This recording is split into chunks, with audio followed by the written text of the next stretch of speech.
The panel, Mr. Kumara Guru, giving his perspective on the topic, building it for further. Thank you so much. Thank you for inviting me this afternoon to this wonderful forum.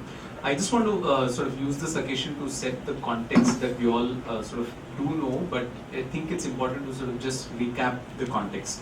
I think we live in a country where every month roughly about 1 million youth enter the workforce.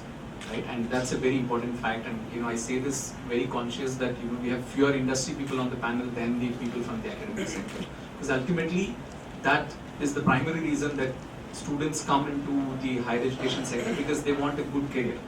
And I do want to say that even if it is about entering into research or academic, it still is a career pursuit that people come into the education sector at the end of the day.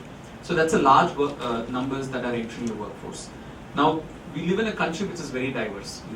Talking of, this city is the capital of 2 states. We're talking of 18 official languages, many states. But two sort of data points which talk of our demographic profile. Right? One is about 52% of our country's population right now is below the age of 25. About 65% of our population is below the age of 35. The median age of this country in 2020 is forecasted to be 28 years of age.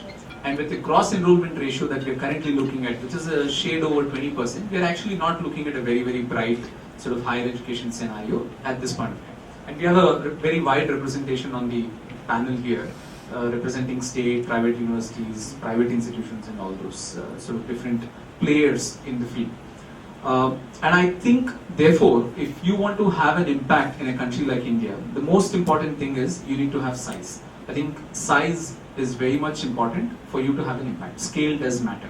So I'm going to talk about 5 challenges and 1 challenger, the way I see it for the higher education sector in India. One, let's talk of regulation. I'm going to just throw out 5 points and we can sort of discuss those things when we come into the Q&A session. I think we live in a country where the higher education sector is highly regulated.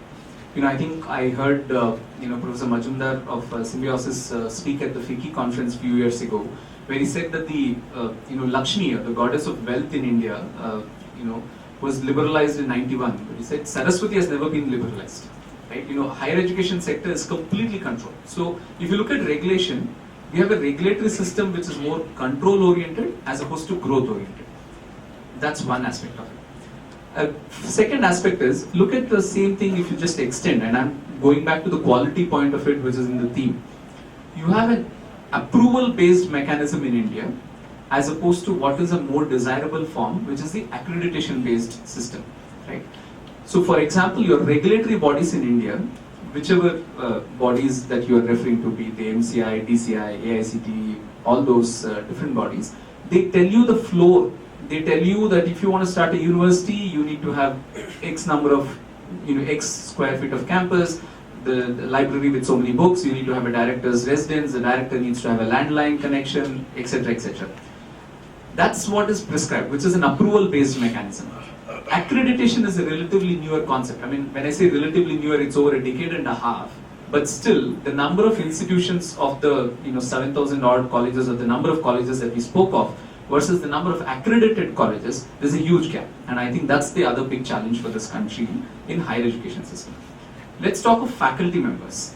I think you have a large number of faculty members, and I'm using this in the higher education context.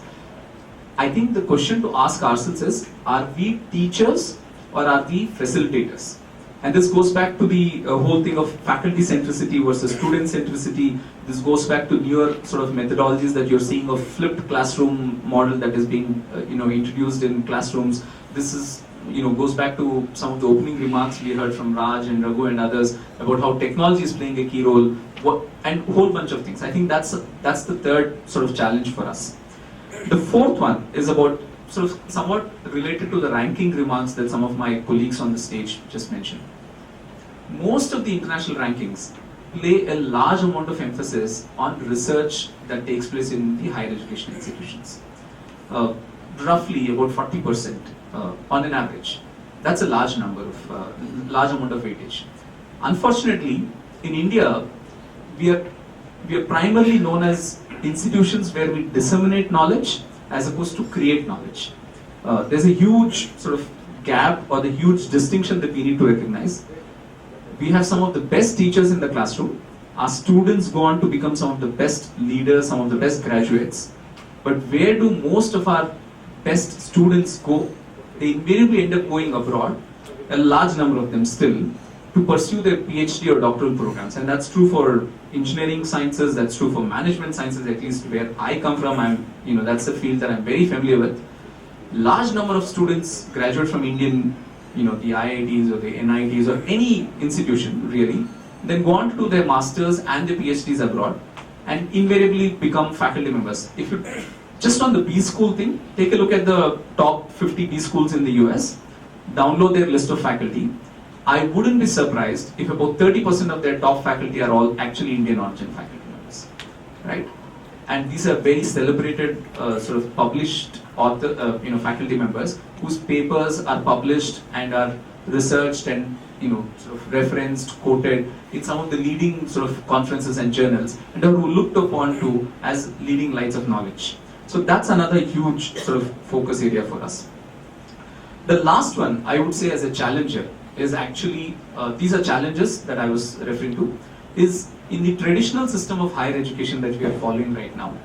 I would like us to think of what would be the challenge that would pose to us if the massive open online course, the MOOCs as it's popularly called, if it were to gain traction in a country like India, right?